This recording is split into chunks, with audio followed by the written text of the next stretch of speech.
remember what you said about this scene. It couldn't mean love. Now I know what you mean. But I see it all like a movie screen, and I just follow. A trailer in South Austin with a few employees to one of the largest companies in Austin, selling tacos. Now, that may sound unbelievable, and it probably is, because 98% of these businesses will fail. But Torchy's Tacos was not one of those.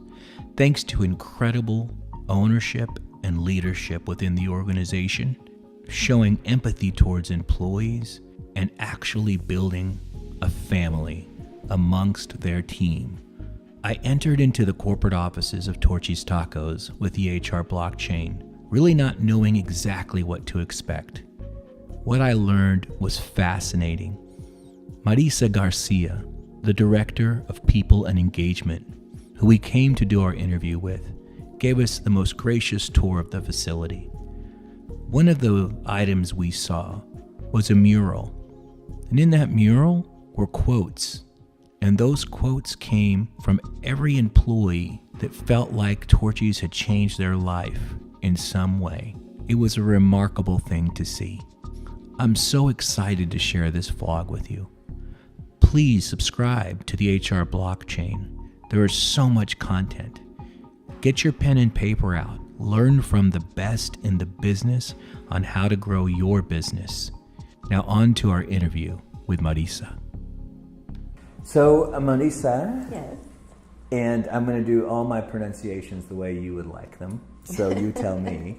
But I will say, why don't you tell us a little bit about yourself and kind of how you got into this HR role, and this is an amazing place to be, so I can't wait to hear this story. Yes. I actually was born and raised in Mexico City. I am one of 5 brothers and sisters, and I, from the time I can remember, wanted to either first be in hotels and then restaurants. I was influenced a lot by the food in Mexico, the cooking in my family, and I had a best friend whose father was the president of a hotel, and so I got to spend a lot of time in hotels and restaurants. So that's how my passion, and so that's where I started in the restaurant field. For HR, I sort of just fell in the role. I started running restaurants, and I loved it, and then started doing training and was hired by the international division of PepsiCo, which was the that had the restaurants, to open stores in Mexico with Pizza Hut. So I became the training manager there. A very close friend of the family's was actually the chief operating officer. He called me and said, "We need somebody that knows how to open restaurants and come." So that's how I fell into training. And then over time, just my career progressed and became part of Yum, and was in training most of the time, implementing training field HR people how to connect with the restaurants and how to be business people. And then Connie Caleo, who was the CPO for Taco Bell, came up to me one day and said, "I think you need to be a field HR person for Taco Bell." And I said, "Okay." And so that's how I fell into HR. So. We fall into things all the time. I know. And what a lucky place to fall. It's unbelievable. It was, working for Yum Brands was an amazing opportunity. Yeah, of course. They hire amazing, smart people, renowned. and they just develop you and train you and support you to the point where I got so much experience and knowledge in the time that I was with them. It was amazing. So Marisa was in DF. En el DF, sí. That I have been there. So Chilanga, that's, Chilanga, okay. Well, wonderful. I love the city, and I've been there, and I love the culture, everything about it. So it must add, and we'll talk about this in a moment, but it must add some perspective to your role in HR as well, I feel like, probably long term. And so I was going through, in your title and everything you do, I love this title, and I wrote it down here. It's the Director of People Engagement. And so when I think about Director of People Engagement, first of all, I love the title because, it's hard to find, but this is so critical. It's like critical mass right now in our society, right? And the way that employees are treated day to day. What does it mean to you that title? If you don't, if I asked you that. Well, I think for me, everything we do is about people, right? And no matter what their position is, no matter what they do day to day, we want to make sure that they feel valued, that they feel that we are committed to their success, whatever that is.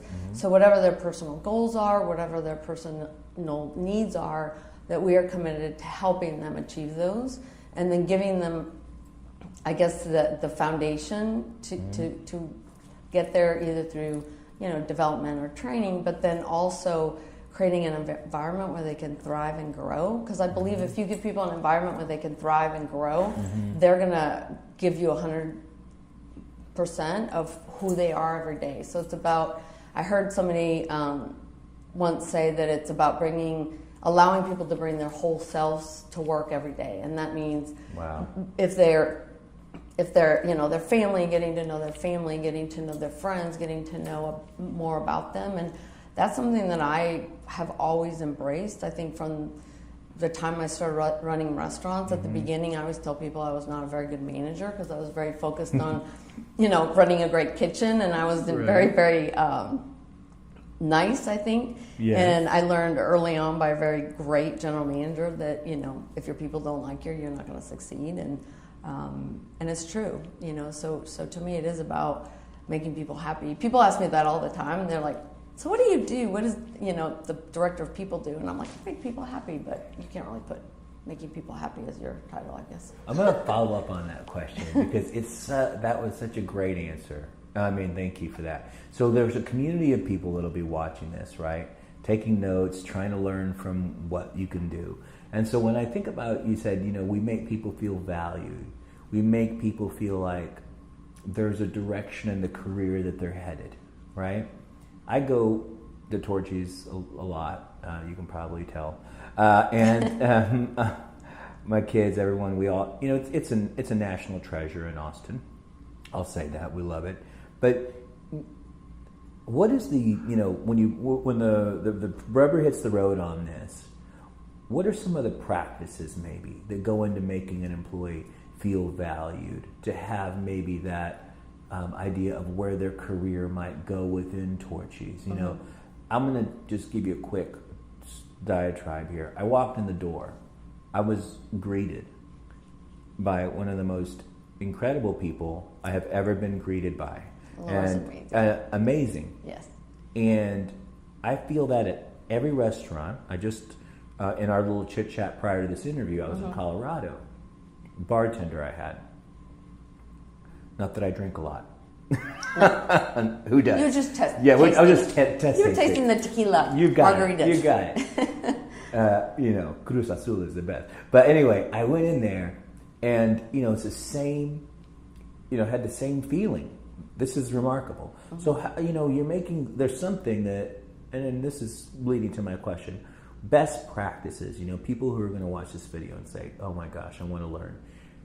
And not to put you on the spot, but just a few things maybe that they could take away from how do we get these people to feel valued, and how do we maybe create what we kind of call, career path, career development. What are some of the best practices that you've put in place? Well, I think for us, and by the way, Laura's title is Ambassador of First Impressions. Well, she blew it away. And she actually came from the restaurant. She started as a hourly employee. Her family's worked for Torchy's from the beginning, and she's amazing. And so she came from the stores. And but I think one of the things that we've done as a company is that we have a principle that is basically that we believe in people's individuality and we have fun. And so I think when you accept people for who they are, and that when you hire somebody, that they're not like you, they're going to be very different than you are. And I think you can see that in our stores. Our people are all very, different walks of life. We have very, people who are very conservative, and then we have people who, have purple hair and, tattoos and, piercings and things like that. And I think it starts there. It's finding the right people. Everybody talks about we're in this fight for talent, and we're in a talent war and all that. And I get it. I understand. There's a lot of challenges around hiring today that we didn't have when I was, let's say a manager, or even maybe 10 years ago. But it is a talent war, but it's a talent war to find people that fit your organization, right? So it's not just about bodies, it's about, do they fit our culture? We change a lot. We're very change-oriented company. We're also very entrepreneurial because of the owners are still involved in the day-to-day operations of the business. And so we don't want to squash that. We want, if people come and say, hey, this is my restaurant, I'm going to run it the best way I can to meet the needs of my team and my customers, and we allow them the opportunity to do that. We're growing so fast that we promote people quickly, sometimes good or and it can be bad, right? Because they may not be prepared. So I think some of the things that we've implemented is we do very robust monthly, what we call bench planning discussions between the recruiter, the talent acquisition team, our field HR team, the operators, the district managers, around their managers, what they're struggling with, what support they need. We also talk about how many people needs we need for that story, their managers, and then our growth. What new stores are we going to have opening by when? Where are they going to be? And so I think that's been very impactful in the sense that it's brought 3 departments together that have to work together to make it successful, and all in a room listening to challenges, needs, and then discussing, okay, we agree this is the best decision to move forward for this restaurant or this person. We didn't have training for a long time. We had mostly tribal knowledge type training. I'm fortunate enough that we've had people that started with, Mike in the trailer and have been with the company from the beginning, who really were the ones who were making sure that new people were trained properly, that they kind of took them under their wing as we grew. And then over time, that training has been a little bit more solidified for our new managers. We do that. One of the things that we do for all our MITs is we send them a welcome box. And in there we, of course, Torchy swag, because who doesn't love Torchy's swag? Yeah, everyone. But we also have a welcome letter from the owners in there that they sign. We give them a $25 gift card so that they can take their family to eat, so their family gets to experience where they're going to start working. The managers themselves got a handwritten note from the owners. Yeah. Wow. So we send them a red box, and in the red box is some swag, the letter, a gift card, and it's really to make them feel a part of the family, right? Because that's something that we want, not only the person we're bringing into the family to understand that we value them and we're happy to have them, but we want their family to also know that we understand that it's because of them that they can work for us, right? The people at home are the ones that are supporting our team members. They're supporting them in the day-to-day. Yes, you can work late, or it's okay.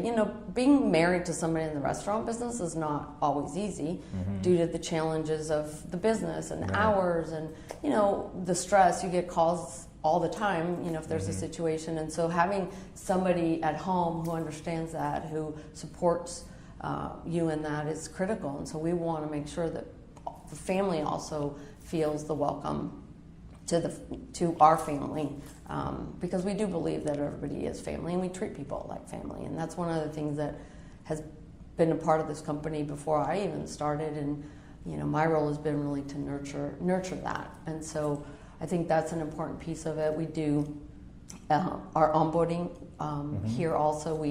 When people start, we have a little box on their desk to welcome them also, and kind of make them feel special. We make sure they have a stapler and scissors and pens, because there's nothing more frustrating than when you need it, you can't find it. And we make sure that they have the tools that they need on their first day, that their computer is ready and set up, that they spend time with each department to understand the things that they need to know right from the beginning so they don't feel lost. I know my first day on the job, my first job ever, I couldn't figure out how to get in the building. Me too. I was the same way. It was crazy. It was like, where am I? Yeah. I mean, we parked, and then it was like, well, where's the front door? And, you know, it's very, so it's like those little things that I think sometimes people don't realize that are impactful, right? Because somebody will make a decision to leave a company within the first 2 weeks. They may not do it right away. You're right. But, and you know. said little things. And those little things, the details, right? Devil's in the details. Correct. And funny that your logo. Yes. Right? So the devil's in and the we details. say that all the time. Right? Mm-hmm. And every step you've told me so far has... I've been studying this a lot, and I've spoken about it in other vlogs. But I don't even know... I mean, I don't have to ask you this question because I want to just comment on this. Is that everything you have told me has been from a place of empathy for the employee. Always. And it's very refreshing because when we see success in organizations, which is not common, I'm going to tell you, you know, what do they say? Like 98% of businesses fail. Mm-hmm. So, you know, you see success in organizations and your organization leading with empathy in this case, and getting to, you know the families, getting to know, creating that sense of family. Mm-hmm. I think that's fantastic. I think that speaks a lot. I do want to ask a question, which is off script, which will happen all the time. But you mentioned something that was really interesting to me. You talked, this is going back a few frames, but I would encourage you guys, by the way, to rewind some of this part and get some of what Marisa was saying earlier, because that was just solid gold. But I will tell you this, that you mentioned, okay, you have 58 stores or 50? Yes. Okay. Wow. I got that right. As of last week. Yeah. Well, next week will be different. But we have 58 stores. You have, you mentioned that you talk about employees and you do this.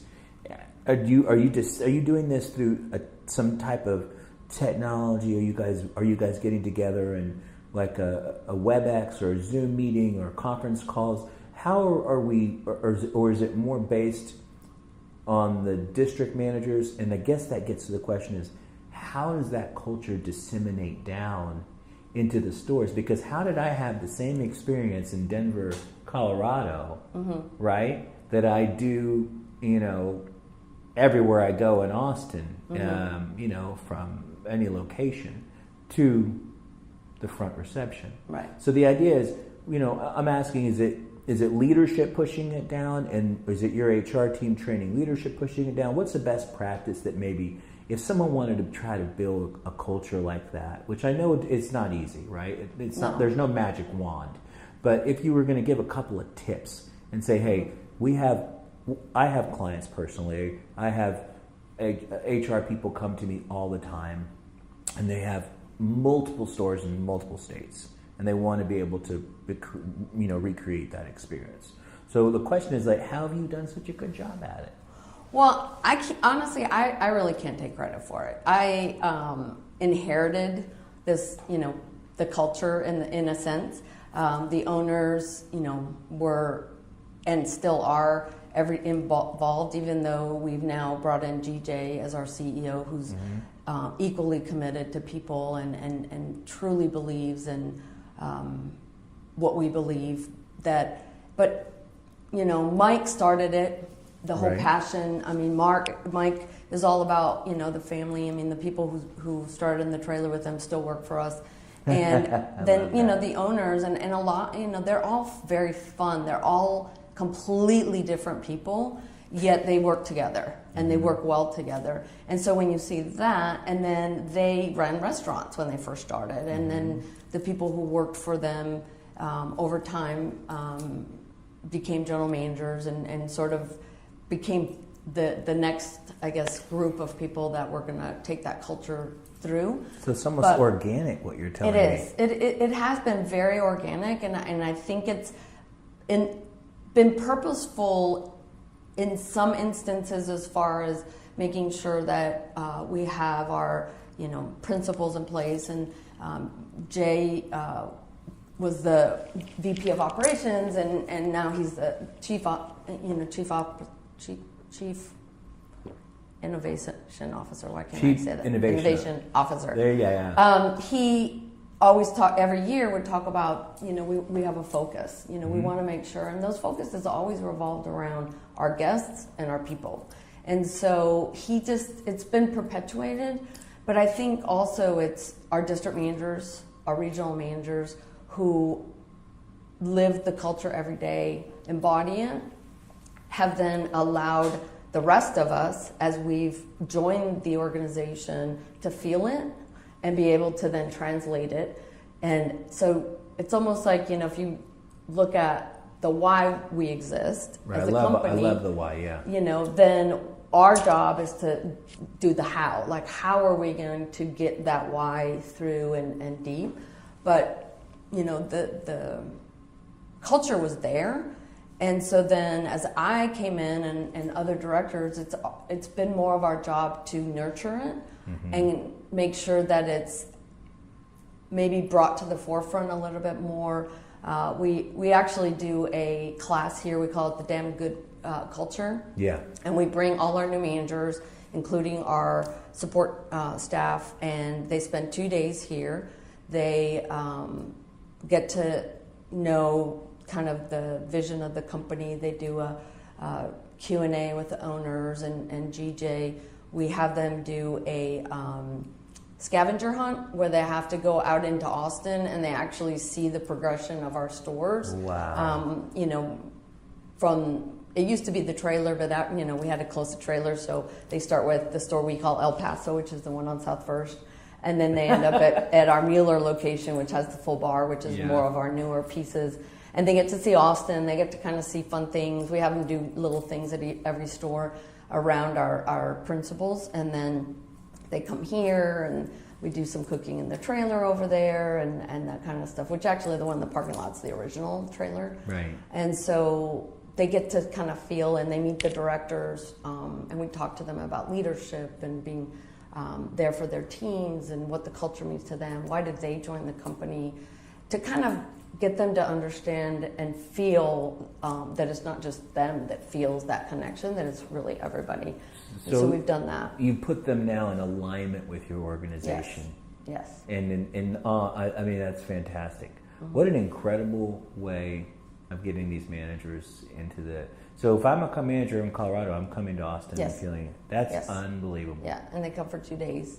Yeah. And it's a big deal here. Everybody, of course, loves it because they get to eat Torchy's and they don't have to leave the office for it. That's cool. But, it really shows that we are committed to them and their success. And, as we get better at our training and developing, we've basically, this last year, hired 2 years, have hired a director of learning and development. We now have an LMS system that we call the Taco Dojo, and is where people can communicate and share video. Dojo. Yes, we call it the Taco Dojo. Yeah, we actually did a contest to see what the name would be, and that was what came back. And it was really funny because Mike, on the launch of it, to announce the name, he got all dressed up in his his fighting karate kid? Yeah, karate with the Torchy thing. It was really very, very funny.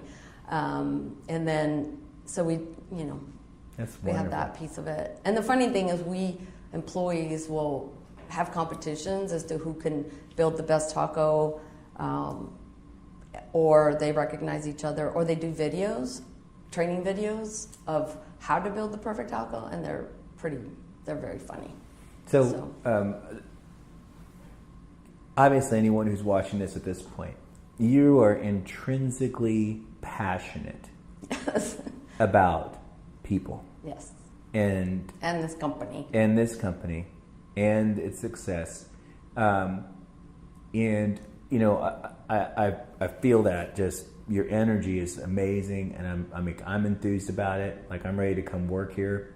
So it's like super fun to even think about that. Now, when I look at the other side of just practical HR, how big is your HR team, do you think? I have 2 what we call field HR, employee relations. So they're also people engagement. Then I have a payroll team of 4, and then we have the talent acquisition team, which have 3 recruiters and then somebody who's a kind of a sourcing person. And then I have one person who does comp and benefits. We call it reward and recognition, and then analyst that supports us. And then we have Hugh, who's our HRIS system, and he's kind of our HR coordinator. And so he supports the stores and coaches them through situations, make sure that onboarding is happening correctly, that kind of stuff. So what in the future, as you continue to grow, right? Which I don't see stopping. No. What in the future worries you at all? Is there anything that's keeping you up at night in terms of, compliance? I mean, I could name a lot of different things, but is there anything specific for you that when you look at not necessarily with, maybe it's not Torchy's, maybe it's just business in general, but as an HR, the head of HR, what worries you about, future state, let's say, as in continued growth? Well, I think, as we continue to expand to other states and other states that may not necessarily know who we are and what our brand entails, it's making sure that we keep the specialness that we have. Colorado, there's so many people in Colorado from Texas and so many people that come to Texas from Colorado, and so they knew our brand.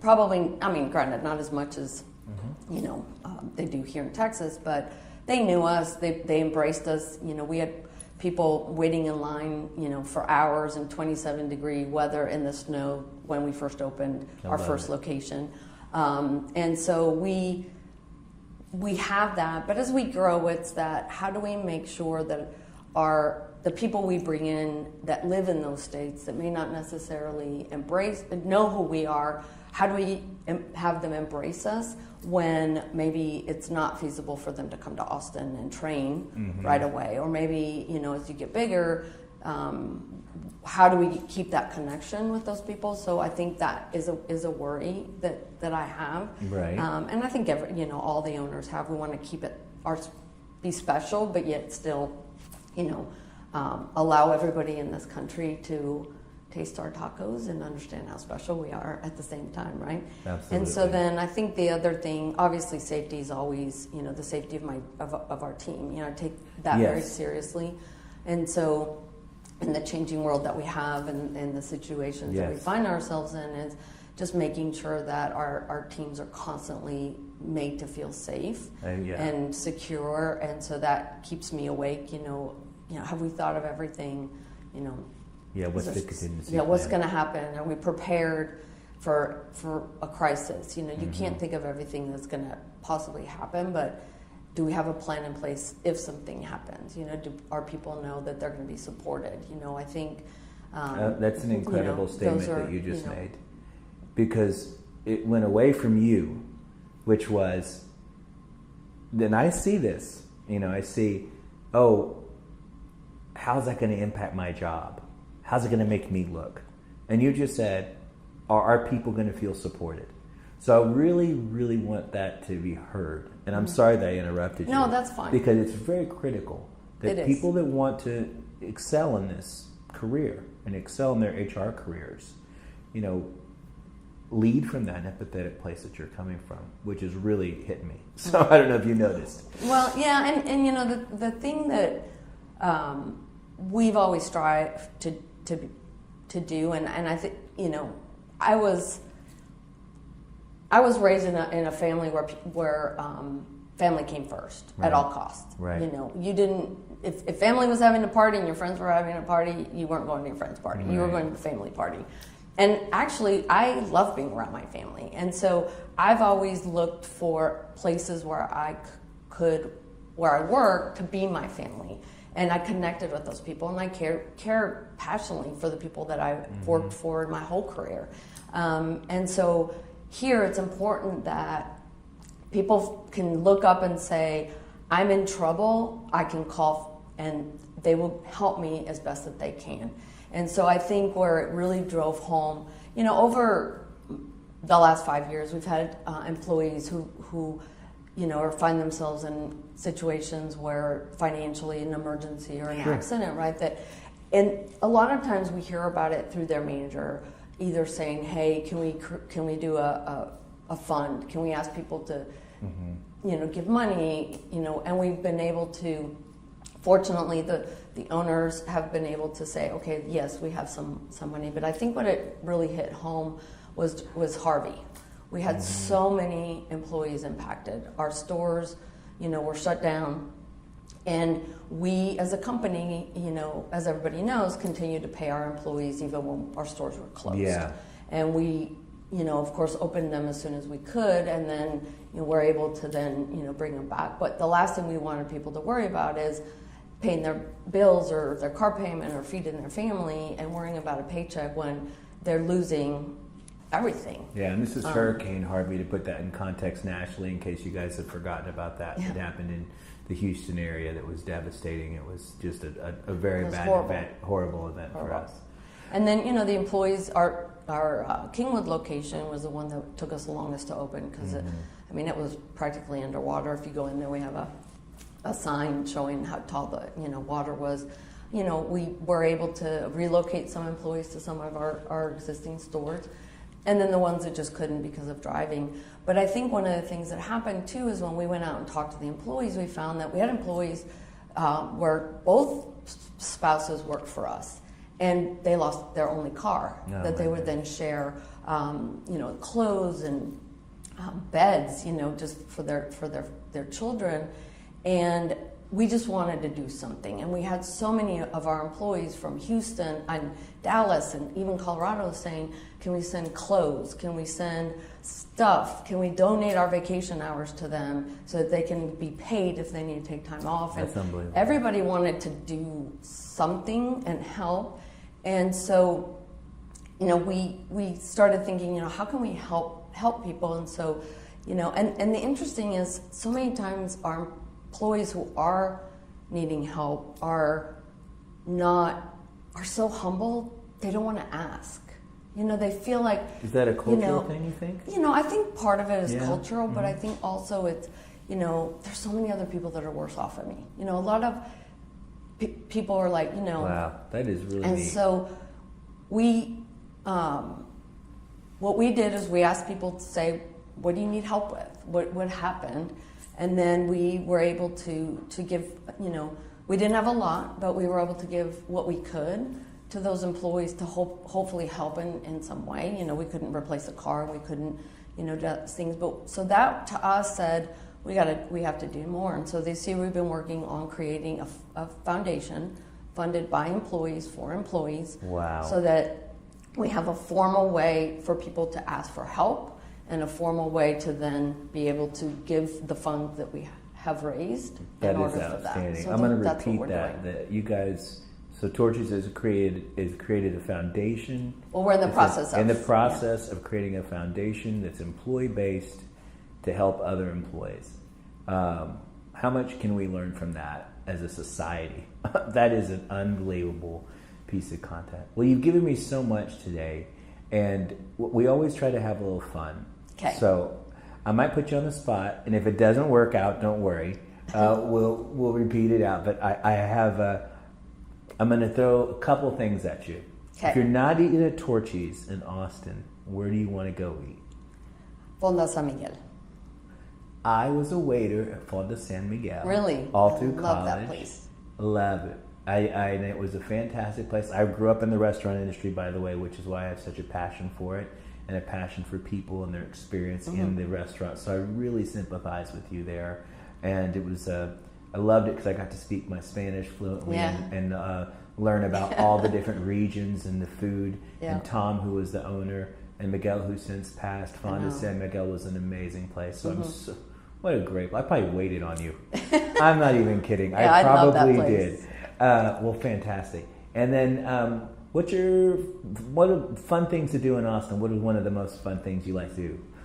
Fun things I like to do in Austin. Maybe like, is it the listen to music? music. So you like to go out to music? Yeah, we love kind of the Americana scene, music. So we love to go out and go to Continental Club and Sea Boys and listen to. So to maybe music. we run into you at Sea Boys. Yes. You go see James McMurtry or Yes, something like that. yes, In our yes. intro to this, Susanna Schofel, who's an Austin artist, is very good. Also, she plays the intro, so hope you'll okay. get to listen to it. Yeah. I don't know if I can get James McMurtry to let me do that, but Yeah. that'll be fun. Susanna, although, is a great songwriter in her own right. And so I always do this, and I have fun with this a lot. So I'm gonna have a little bit of fun with you. So, what is your favorite song? Because I learn a lot about people this way. And then I'm going to my phone because I'm going to look for it. And what is the reason why, if you were going to tell me it's your favorite song, if you had to tell me? So my favorite song is Desperado by the Eagles, right? Okay. And so when most people listen to that song, they think it's about hopeless cases, right? Right. But what I believe it's about is people who are always searching for better or the unknown, versus looking at what they have and appreciating what they have and living in the moment and taking in the gifts that they've been given versus looking for the better. Because, you know, it says what's been laid upon your table, you know, is basically can be a great thing. So why Right. go try to figure out what that person wants over there or whatever. And so to me, it's more about stop, appreciate what you have. Otherwise, it's going to be gone.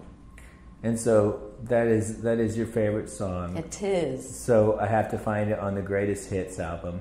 I was a little bit slow on the internet here, but I'm going to hit it here and so maybe we can hear a little bit of it if it's coming through. Oh, it's classic, right? I mean, just feel good listening Perfect to song. it. Now, did you hear the version the Gypsy Kings did of it? Yes. Okay. Yes. So that was fun too. Yes. Well, I love want the to Gypsy Kings, yes. just.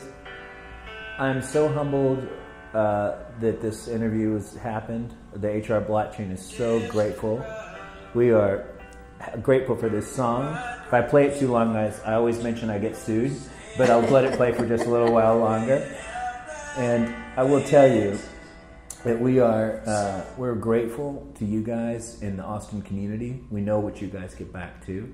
I'm glad that we took a little extra time in this interview, went maybe just a little bit longer, but I wanted to. This is an important piece of Austin's culture, what you guys have done and what you're shared with us. And for those of you at home that are watching this in the HR community, there's so much to learn, and I am 100% confident that a person like Marisa, if you were to send her an email or to give her a call, she would be a happy person to give you some advice at some point, because she struck me as the very, very empathetic and to always, as they say, reach back to pull forward. And so thank you again. I hope you had fun. I did. And I hope we see each other again sometime very sure soon. we will. And maybe we'll go to Fonda San Miguel and get a nice margarita sometime. Or I might run into you at Sea Boys. At Sea Boys, yes. Thank you Maybe. so much. It's so Welcome. appreciated. Thank you very much.